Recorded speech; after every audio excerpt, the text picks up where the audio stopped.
Hi BookTube, it's Stephanie. Today I'm going to share with you my June, July and August wrap up. I will go by really quickly over June. I will basically just say what I gave for star rating and some point that I remember about the books.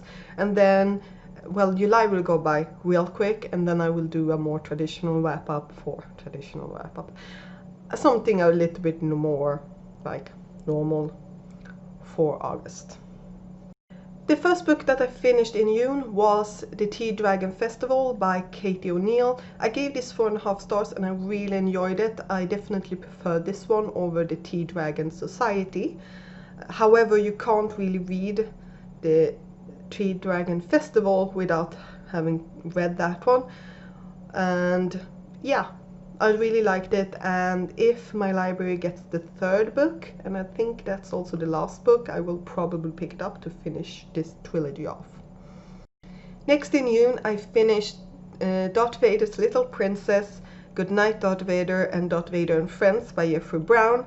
I gave Goodnight Darth Vader 2.5 stars, the other two I gave 3 stars. These are like comic thingamajigs that you can find in like newspapers and stuff. That's Darth Vader and then some events from the movies. Some of them made me giggle, some of them were like meh. I thought they were cute and I liked them. Then I finished The Mystery on the Blue Train by Agatha Christie. I enjoyed it. I gave it 3.5 stars. It's one of those like classical mystery detective stories. It was cute. Then I finished That Time I Got Reincarnated as a Slime, Volume 9, created by Fuse, and let's see here, and the one who created the manga is Taiki Kawakami. Double check. Where is it? Taiki Kawakami. Ooh, I remembered. Yay me. But yeah, I like that. That was more of a, what's the word? It's basically was like, we go from this part to this part. So it was like a, you know, when they say second book syndrome, this a little bit had that. But I still liked it, and I think I gave it 4 stars. It's not really important. I liked it, and there's that. Then I finished Terminal Uprising by Jim C. Hines, and I gave that 5 stars. I absolutely loved it, and this is the sequel to Terminal Alliance, and the third book, Terminal Peace, Jim C. Hines has given the draft to his editor, so that's on its way. So I'm really excited for that one. I really enjoyed Terminal Uprising. It definitely went into a direction I wasn't expecting, but I still enjoyed it. And by the way, that had some surprising asexual rep, which I personally thought was really fun. So yeah. And the last book I finished in June was Den poetiska Eddan, so the book of Norse myths that I've been reading since December last year. I gave it 3 stars. It's a translation, and obviously the word building, the word how everything was laid out was confusing to me because I'm not used to reading this kind of text. But it felt good to have the Norse myths, like the real ones, in the background when I read other things that are written and based on the Norse myths. So that was the 8 books I read in June, and for July I didn't finish a single book, so that was quick. So let's go on over to August. So the first book I finished in August was Witchmark by C.L. Polk. I gave this 5 stars. I absolutely loved it. This book following a main character who in his youth ran away from home because he didn't want to be exploited by his family, and one day when he's working at a hospital as a psychiatrist, a man comes in with the body of someone who's dying, and they need to solve a mystery because the man who brought the man who's dying came here to find something, and when he came here he realized that the world wasn't dead, that they had believed they were, because no souls from this world are entering the afterlife. So that's like the core premise of this and the investigation how to solve this. I really love this, and I thought the writing style was really nice. I just felt like it wasn't a struggle to read this. I can just say that that ending was not really an ending.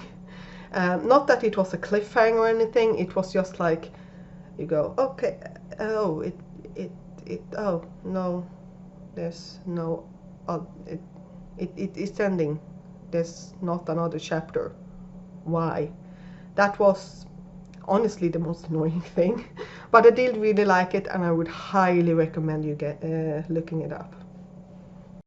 Then I finished A Dead Djinn in Cairo by P. Daly Clark, and this is the short story that he wrote before The Haunting of Tramscar 015, and I really enjoyed this one as well. I gave it this one also 5 stars, and yeah, I really liked it, and it is free on tor.com, so you can just check it out for yourself. But yeah, I really liked it, and I'm even more excited for A Master of Djinn that's coming out in the spring. I do think it was in the spring. I'm really looking forward to that one. The next one I finished was Passagen in English, The Passage by Simon Stålenhag. This is a post-apocalyptical book set in the United States, and we are following a person, I don't remember his boy or girl, and it honestly does not matter, that is traveling to the city to find something, and the atmosphere is so weird, and just like the art style is obviously brilliant, and the atmosphere is so eerie and so hard to explain, and the way this ends with the ambiguous ending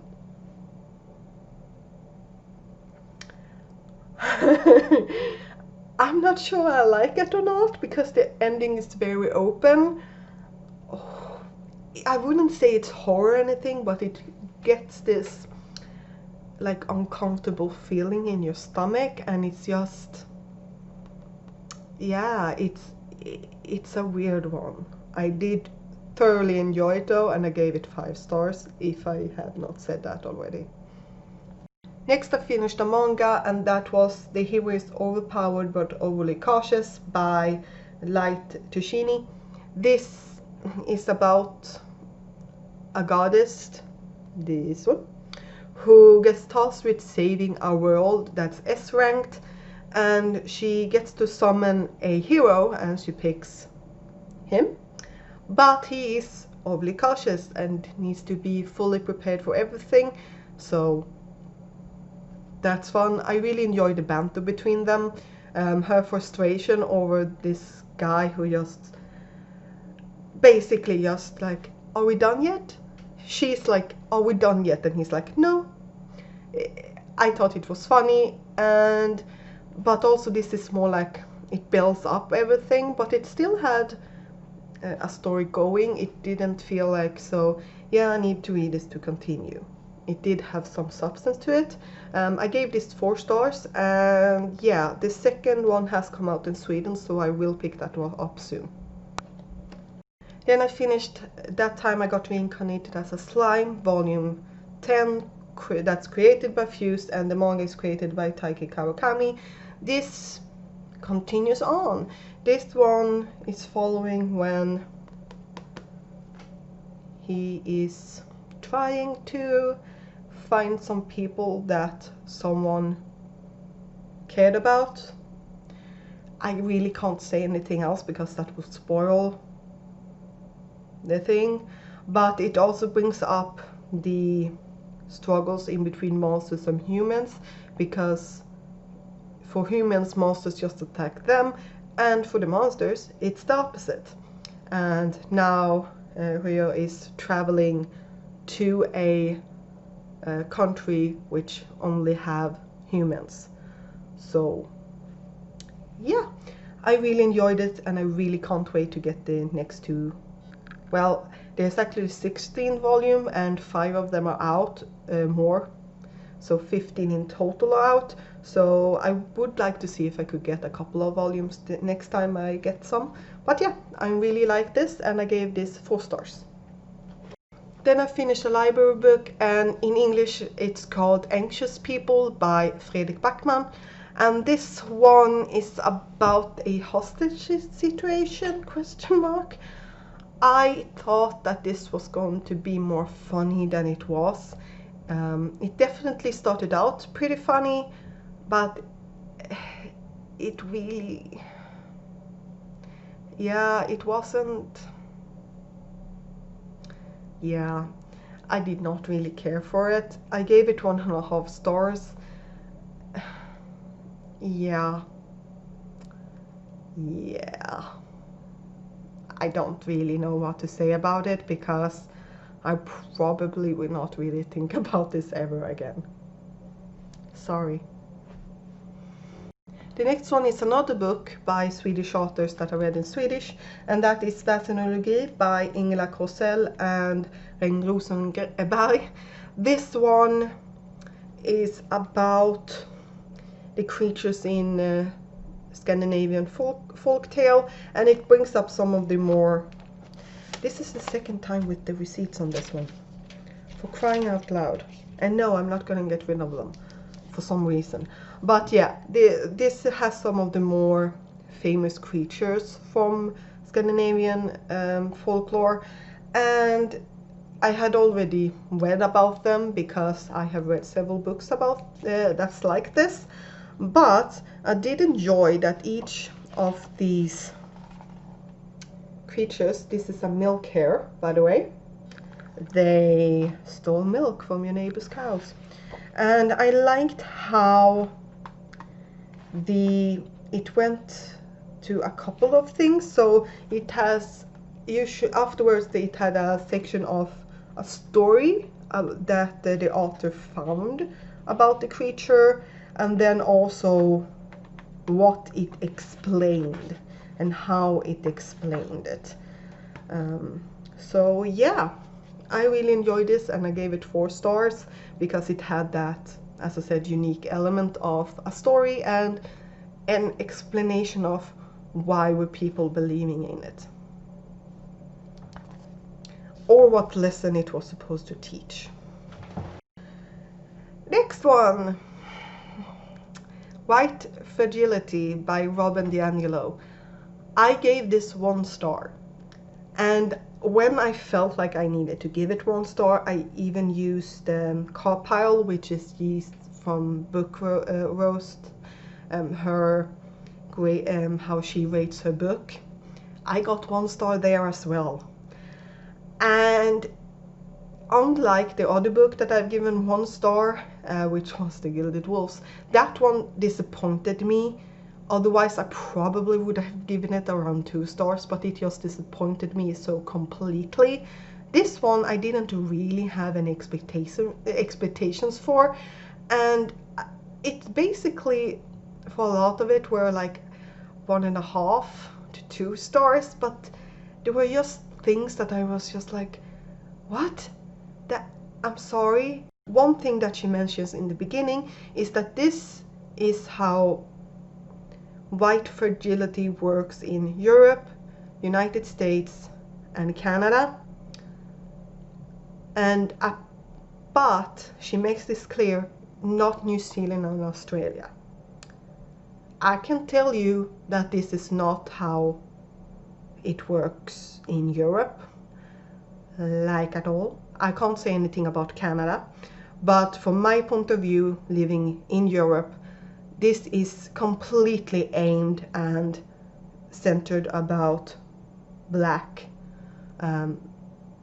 people in the United States, which is fine. It's just, then don't say that it's also based how it is in Europe, because it seemed to me like the basis that she had for that was that the white people came from Europe. Yeah, but if you can use that basis for Canada and United States, why can't you use that basis for Australia and New Zealand? And also, I'm very much of a number person. I like numbers because numbers are fact. You can look these things up. And a lot of the time she had like a lot of the higher positions, especially well-paid and big positions, are by white people. And when you look at the percentage, it's not even close to how it should be. Those were great. But then there were some things that were just put out. This is how many, I think it was teachers she put out. And it was like, okay, I think it was 80 something percent teachers are white. And I was like, well, yeah. It seemed like she wanted to be very sensational with some of her numbers by not giving you the other numbers. But it would still have the same impact for me, because I don't know what it's like in the United States. I have never been there, I don't live there, and I honestly think that that was my main issue. I didn't get some of the things that she was mentioning, because guess what? I don't have that frame set. I have never been to the United States. I don't know all the rules or anything, so for me it was like, I don't get it. So basically a lot of things that might have been good for me, I basically just skimmed, because I was like, well, I have no idea what to do with this information because I have nothing to compare it to. And also there were one thing that really bugged me, because it made me question some other like basics facts in it, or more precise, it made me question if there was something else I was missing that was incorrect. And that was, she mentions LGBTQI and in parentheses write up what all of those letters mean. She forgets the A. That to me means two things. She either thinks that the A stands for allies and therefore omitted it, or she knows it stands for asexual and decided to omit it. Because when you search the whole term on Google, you get all the top results are say have the A included, and they all say it stands for asexual. So I don't really understand why she did not include it. And me being asexual and hear that every single year that we are not part of the queer community because we are secretly straight people, does not work like that. And I know that there was supposed to be an A there. I knew what that A would stand for, but it made me go, well, what other things are like, if someone was more informed about something and they go, wait, why is that included? What else am I missing like that? Because you could just do a simple Google search and find out what the A stood for. And also, since she included all the things in the parentheses, again, what else am I missing? Throughout the whole book, she is including some stories from her workshops and her lectures and things like that, and they were really good. I did really enjoy those, but there were one that I just went, wait, what? And that was when she said that on, I don't remember, it was college and university, but she said that on these meetings, this was, the faculty was all white, so on the meetings she constantly said that they needed to hire someone that was black or person of color or someone that wasn't white. And then the dean tells her after another meeting that he has gotten feedback that it sounds like she's saying that someone needs to get fired. And since we don't get any more information, as if anyone was retiring or they were going to build up and offer more classes, or someone was moving and quitting. If someone on every single meeting for several meetings in a row kept on going on about there needing to be a replacement of one of the teachers, yeah, it does sound like you are saying that someone needs to get fired. Yeah, I can understand that after the I don't know how many times, but she just said that on each meeting I kept on bringing it up. Yeah, I can understand why people are upset. So I just found, as I said, I don't know the background. It could be that someone was quitting or something. We don't know, but from just what is in that story, yeah, I would also kind of go, are you telling us that we need to quit our job? This book was not aimed for people living anywhere but the United States. And that's my main issue. I will cut off so much of that rant because there were so many things that I just found. What is this? So those are the books that I finished in August and June and July. But yeah, what did you finish off? And do you have a favorite book or a non-favorite book of this last month? Wow, I've been sitting here way too long, so I'm just gonna quit now. Well, I'm slightly ahead, so I'll see you next time. Bye.